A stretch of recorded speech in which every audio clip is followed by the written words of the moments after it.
Hello and welcome to another Demon 212 VC review. Today I'm going to be taking a look at Double Dragon on the NES. If you've never played the game before, it's basically a side-scrolling beat-em-up, and it's the side-scrolling beat-em-up because it's the one that pioneered the genre. Without this, I don't think we'd have Streets of Rage, and if we did, it probably wouldn't be as good.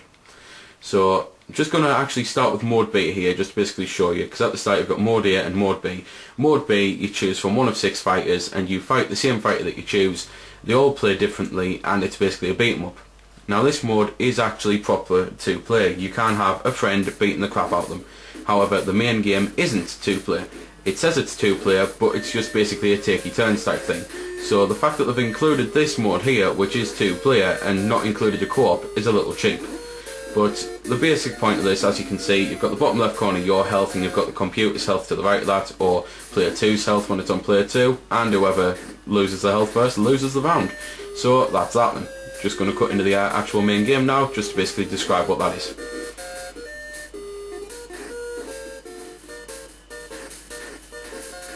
So there we go then.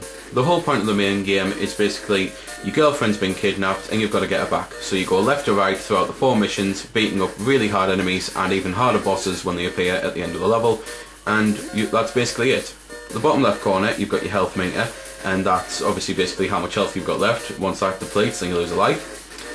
Just to the right of the health meter you have actually got your life system, so that says P2, that's because I've got 2 lives plus obviously the 0 life. Just underneath that you've got the timer, and the timer is obviously if you run out of time then that's it, you lose a life and the likes. And to the left of that, in the very bottom left corner of the screen, is a heart.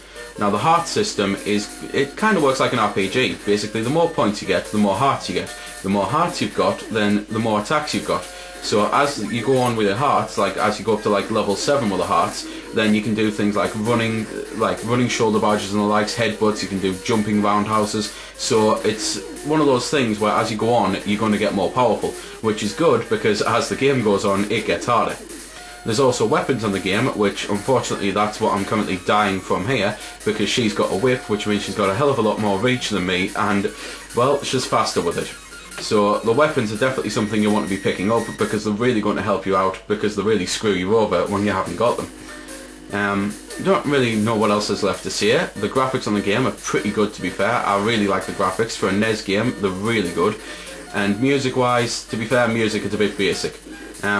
Standard controls and the likes, you've got one button for punch, one button for kick, and you push both together to jump. And then obviously if you go into the operations guide it'll tell you the other controls for all the other moves, but I can't tell you them because I haven't got a level 7 heart at the moment. So just going to shut up and let you listen to some of that music, and then I'll just sign off.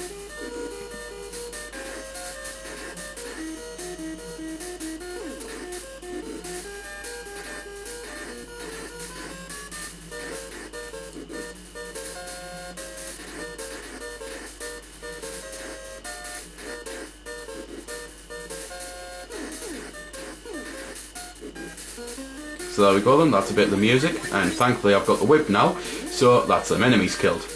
And there we go, I've just went up to the 3rd heart, and now when I jump, I do a jump and fly kick. So that's one of the new moves, just to show you there. So there we go then, that's been the review. I hope you found it helpful. I don't score the games because that's based purely on opinion, so instead I'll leave you to make your own mind up. So thanks for watching, and if you've got any questions about the game that I didn't answer in the vid or that hasn't been answered in the comments, then feel free to ask and I'll help if I can. Also, if you did find it helpful, don't forget to check out my channel because there's plenty more like this up there, and don't forget to subscribe because there'll be plenty more to come as well. So until next time, this has been Demon212, signing off.